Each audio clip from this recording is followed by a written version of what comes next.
Welcome, ladies and gentlemen, to this, your Sagittarius November 2022 reading. Hi, I'm Nigel Saint James, clairvoyant, and I've had the great pleasure of doing some one-on-one clairvoyant readings for Sagittarians from different parts of the world over the course of the last month, and if you would be interested to see what might be involved, just check out the information that's in the description below. But now we're going to take 5 cards. 5 is all we need because they are, for us, always jam-packed full of information, aren't they?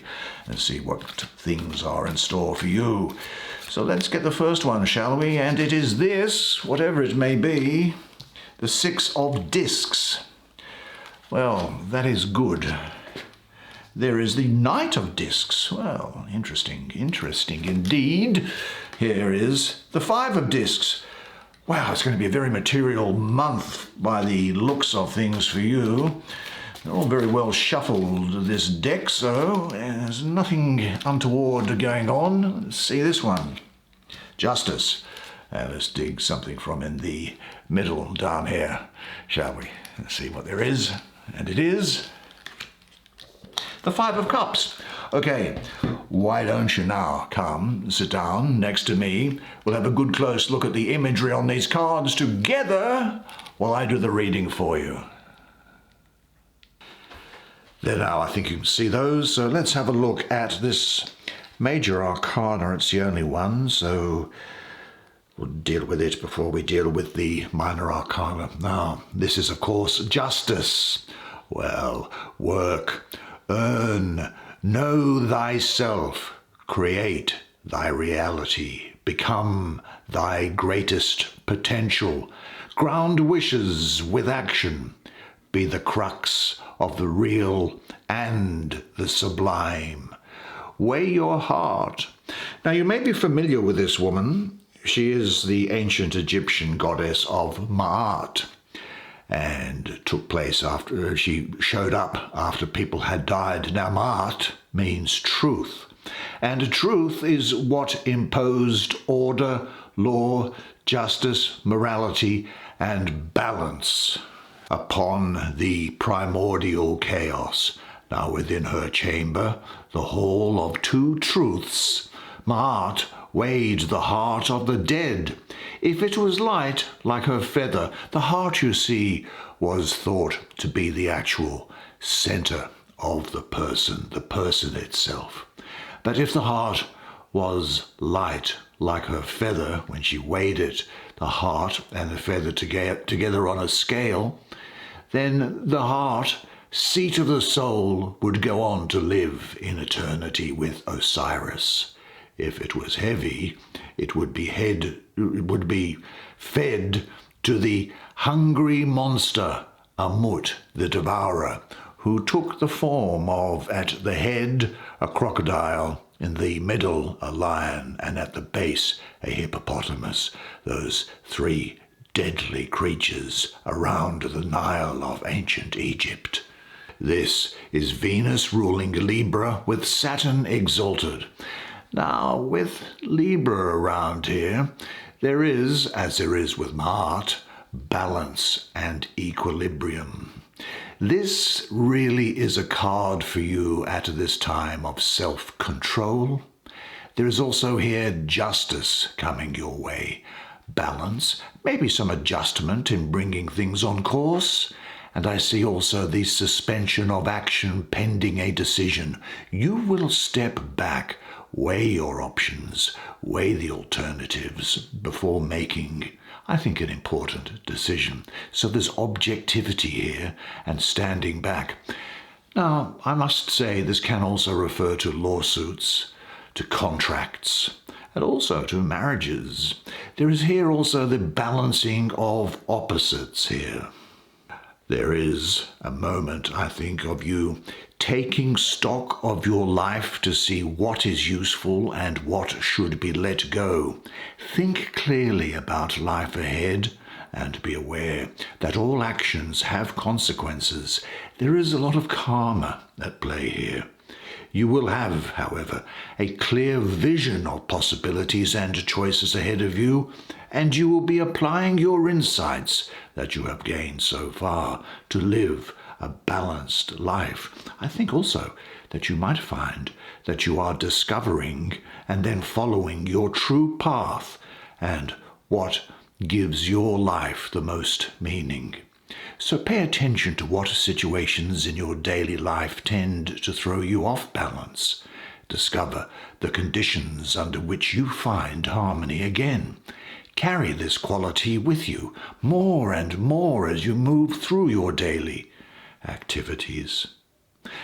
I guess you might ask yourself, what helps you reach your meditative center and to stay there, and what happens when you lose your center? Say this to yourself. I am balanced and centered. I honor my word. I value being truthful even in difficult situations. The abundance and beauty of nature is a reflection of my own nature. I am at rest in my own center. Well, shall we just move along this diagonal? You've got the 5 and the 6 of discs. Let's have a look at the 5, shall we? And see what it has to say for you this month. Do you know heaven is in the breast? Eternity is now. Now, gently parting the serpentine shell, the Ouroboros, that's where the snake is eating its own tail. It is exposed eternally, and it is eternally eating its own tail. Now the heart contains the immortal soul, maybe in the same way that my heart had discovered the 5 of discs is the temple of the soul, spirit filling the fourfold element of earth.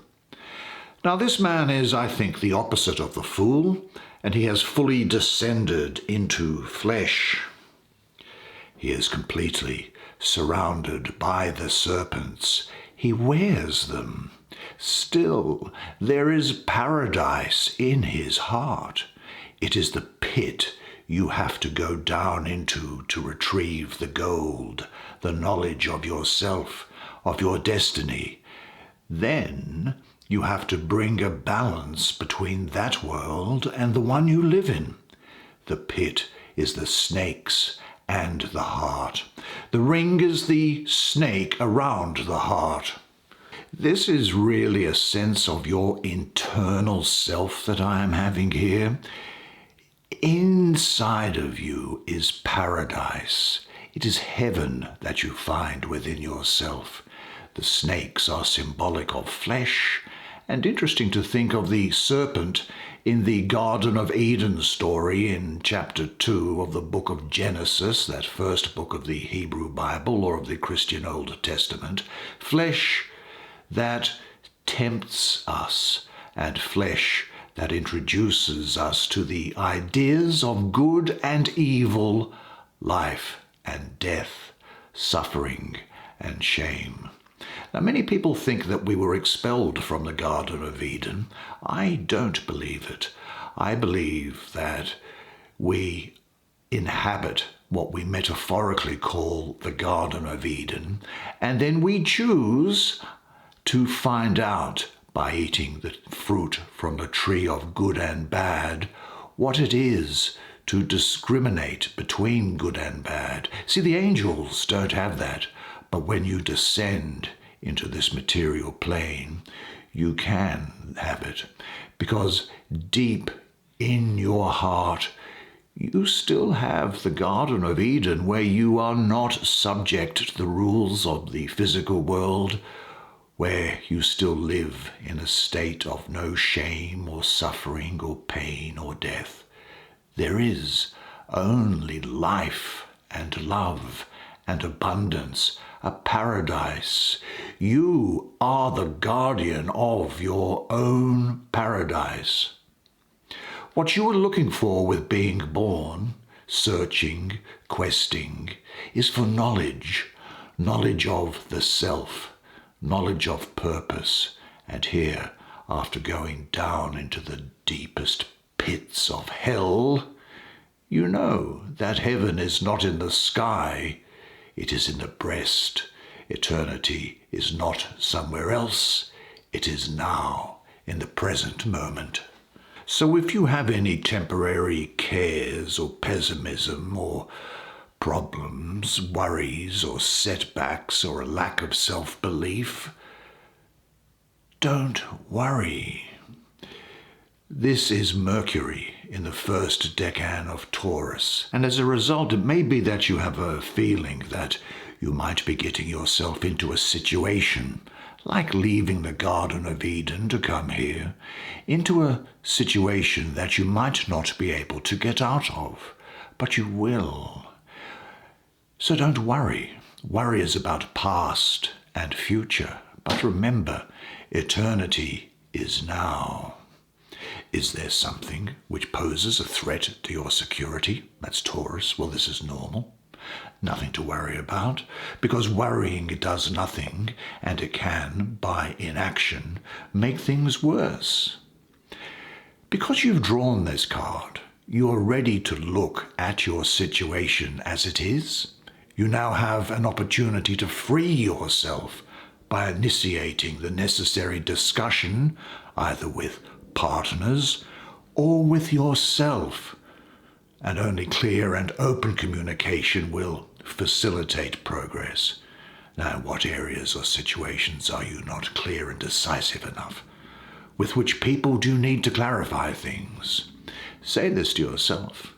I am ready to look at life and my life as it is, and trust in the process of life, and trust in the process of resolving my fears. I am straightening out my life. Yeah, sometimes the fives can be difficult, but let's have a look at another five. But every cloud has a silver lining. This is the Five of Cups. Now, over 2,000 years ago, there was a Latin or an ancient Roman poet called Virgil, and he said, "Love conquers all." That's where the saying came from. This is the guarded heart. In the center is a garden of paradise.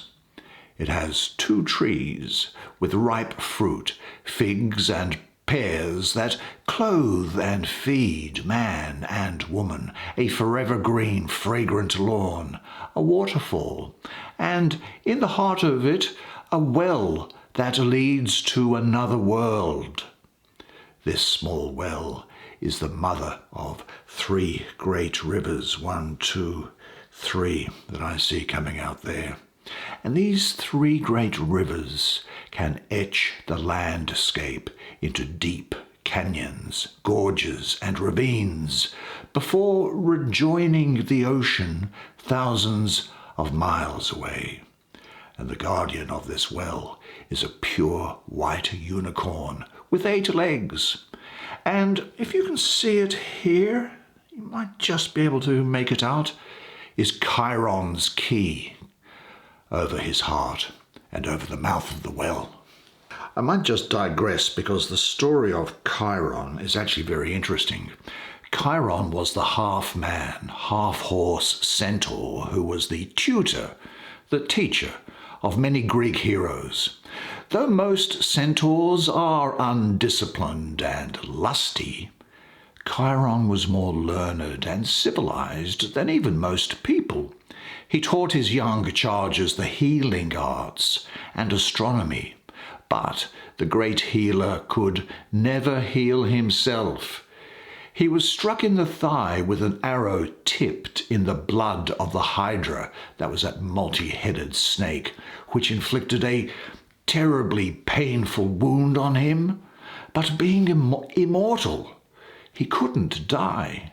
He suffered for many years before he finally convinced the gods to trade his immortal life for that of Prometheus. And so he willingly sacrificed himself. Now, the horse is often a creature from the sea in ancient mythology, a symbol of the beautiful earth with its incredibly fast and stable four legs and freedom of movement. It comes out of the surf like a shell, a treasure, and here it sits in the middle of the Garden of Eden, teaching, guarding, watching, and protecting you. Now, the astrology of this energy here is, well, complementary astrology is Mars ruling the first decan of Scorpio. It's about the 23rd of October to I think it's the 2nd of November. Well, Mars ruling Scorpio. Now, you would expect a very positive aspect to this because Mars is the ruler of Scorpio. But with this number 5 here, and I say that 5s can sometimes be difficult. They can, because I have a mystical association with the planet of Mars with the 5. And Mars is aggressive, rambunctious, and it is known as the lesser malefic, the greater malefic being Saturn. So what we have here is this adds extra fire, Mars and in the number, and Mars together. So that's a double Mars coming in on Scorpio. And all that fire evaporates the waters of Scorpio. So you may have the feeling at the time of some unfulfilled expectation or a loss of sense of balance, problematic relationship, or an unexpected disturbance. This is to be expected when Mars comes around. Look, maybe your expectations about something or someone were just much too big. Some unexpected event, perhaps only a thoughtless reaction, has ruined them abruptly.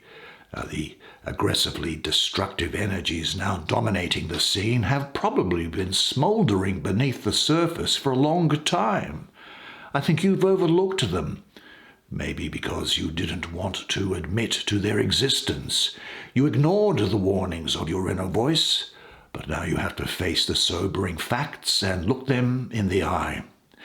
But every disappointment, however, contains the possibility of an important learning experience. So it's possible that there may be the disappointment coming from an expectation that hasn't been met, or there is the fear of some disappointment. But now, anyway, is a good time to learn from this situation. You might ask yourself this question: in what areas of your life do you fear disappointment? What have you learned from disappointments you've experienced in the past? And how can you prevent disappointment? And understand always that you get to know your own reality by learning to see where you can fool yourself or where you can deny your inner voice. Now, I think it's important to say and pass on this message about disappointment which is coming to you, and it is this, that the acceptance of your disappointment is in reality the acceptance of your Creator's perfection. One of the biggest mistakes is to ignore what happens within you. There is no shame in letting your Creator know that you are falling and that you need Him to pick you up. The fall of the ego becomes the rise of the soul. Your soul wants to meet you. It wants to breathe. It wants to speak. It wants to see with the clarity of the eyes of your heart. These eyes of the heart are the eyes bestowed directly upon you by your Creator to witness Him and His pleasure. The friends of the divine are not in search of their own eyes, they are in search of His eyes. But it's all turning out well for you, and these temporary setbacks. And when you do look at the world through His eyes, you find this. This is the 6 of discs. I think that this is the Archangel Gabriel here. Gabriel means strength of God. Gabriel is the herald of God's manifestation, his imminent incarnation in the physical form. It was Gabriel, according to the New Testament scriptural works of Christians and of Muslims, that Gabriel told Mary about her pregnancy as he handed her a sprig of white lilies, a symbol of the descending dove perhaps. He blows the trumpet that heralds the last judgment. Gabriel gives sacred texts to people and is credited with giving the whole of the Quran to the Prophet Muhammad, peace be upon him. Now, Gabriel is sometimes depicted as a man or a woman. Here she is both, a woman with the body of a phallic snake.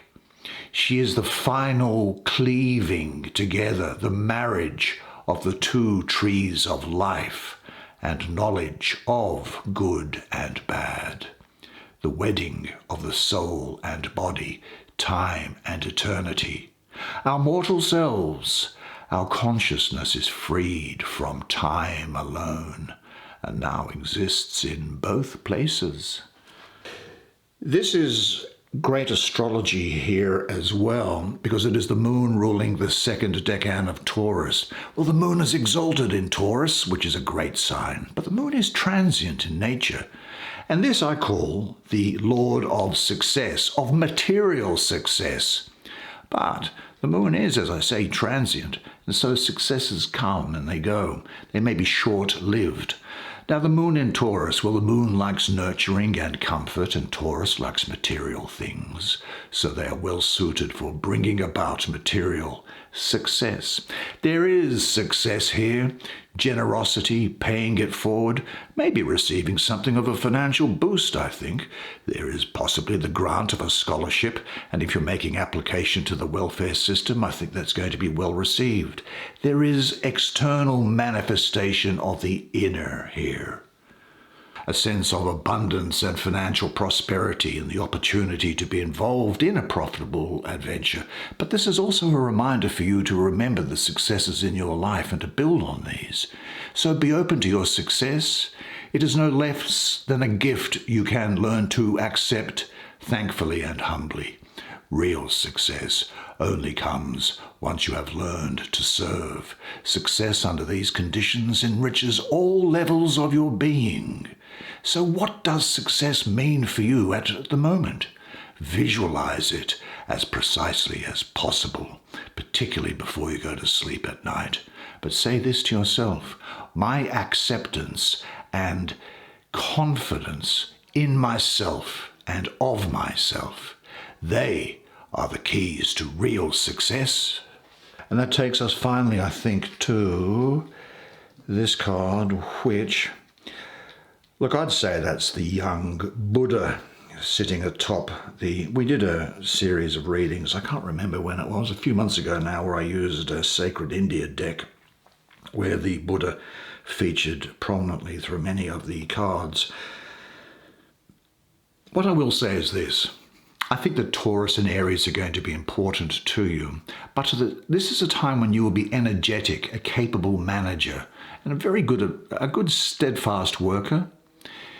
You'll be slow to anger, but look out if you have been pushed over the edge. You will really enjoy structure and design. You'll appreciate good architecture. You will appreciate beauty and form. And this doesn't extend to just buildings, but it extends also to gardens, also to fashion, to makeup, to shoes and accessories, things like that. For men, it's to do with clothing as well. Now, this is a time when I think that you will be taking responsibility for your life and becoming focused on getting your goals obtained. You'll be putting a lot of effort into practical things at the moment, and it's a time of your life when you're going to be very goal-oriented and want to sort out the material side of your life, such as your health, career stuff, and things that are tangible to you. This is the time to take action. If you do so, important experiences will result. Now, what activities do you enjoy? What activities would help you towards self-realization? Go out and find a physical, creative activity in which you find joy and fulfillment, and say this to yourself: I am finding the work that fulfills and satisfies me. Well, what a particularly great spread of cards for you this month. Good job, you. A fascinating spread of cards. I'm sure you will agree with me. And what a great month it looks like it's going to be for you.